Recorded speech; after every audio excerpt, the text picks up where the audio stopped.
Expressionism.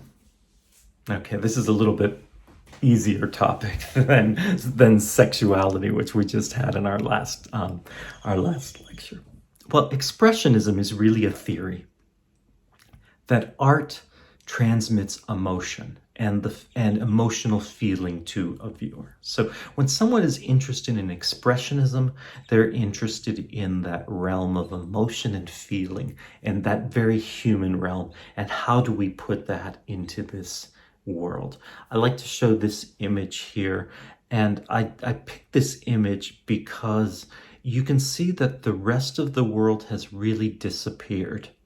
And what we see here is just simply these eyes, these tears, and just this face. So we don't know. I think of this as a kind of expressionism because we don't know what has caused this, of this figure. We're just seeing it and appreciating this emotional state.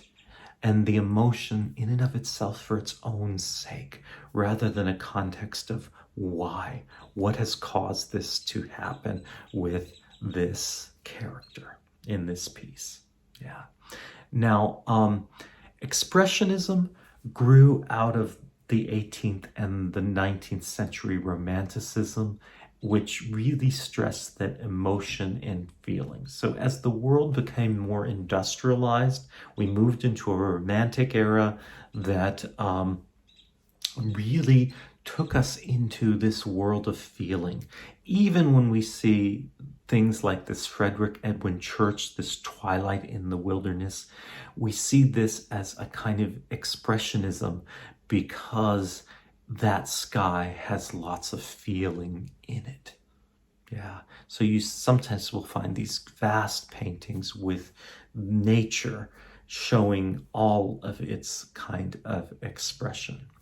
Other artists like this Edgar Munch is from the 20th century, and we think of this as a kind of 20th century expressionism here, where again, his Scream is the most famous one, and we just see the turbulentness of this figure in this emotional state. And you can see one of the things I like to say about expressionism is when we move into the realm of feeling, we often turn down the volume on realism. So you can see that this is not a realistic sky. It's not a realistic depiction of a human being, but what we're seeing is this inner world and what the world feels like. It's expressive. This so expressionism here. This is an Edgar Munch drawing as well here, and you can again a kind of sexualized moment, sensual moment, but again without a context, so a kind of expressionism. I think what's interesting about expressionism also, we took, when the world moved into abstraction in the mid part of the 20th century, we had the New York School of Abstract Expressionists. And we put those two words together, abstract and expressionism.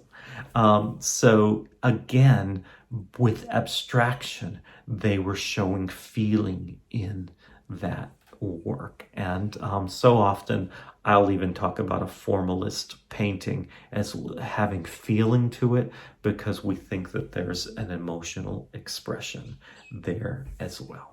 In the dance world, some artists like Mary Wigman comes from the kind of German expressionist school, you know, and here is an image of Mary Wigman dancing, and here's her famous witch dance with the mask as the witch, and where she is just showing us this kind of expressionism.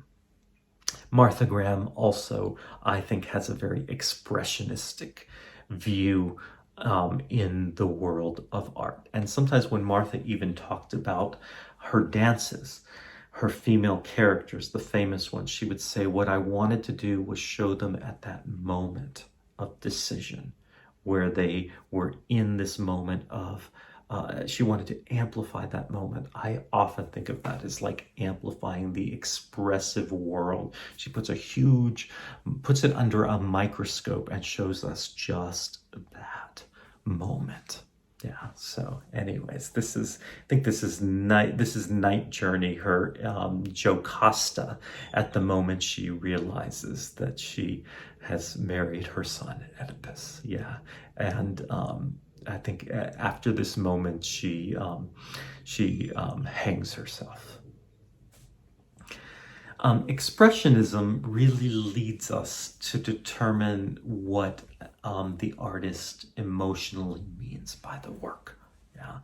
And so many people really like this world of emotion, so much so that if you ask many people what is most important about a work of art, they'll point to the feeling or the emotion of the work. They won't point to the realism, or they won't even point to the design work. They'll always go to the emotional content that it conveys about the human condition. So that's a big part of it.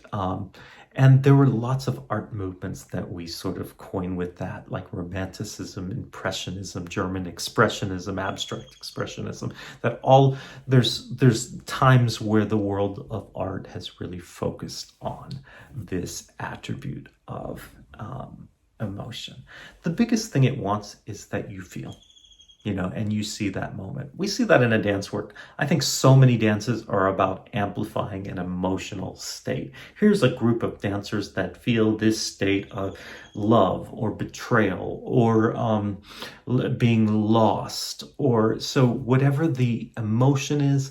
Again, we blow it up and we just give it to you in this kind of lyric, wonderful kinds of way. And some of the roots of ballet really come out of this kind of romanticism, and it's locked into that.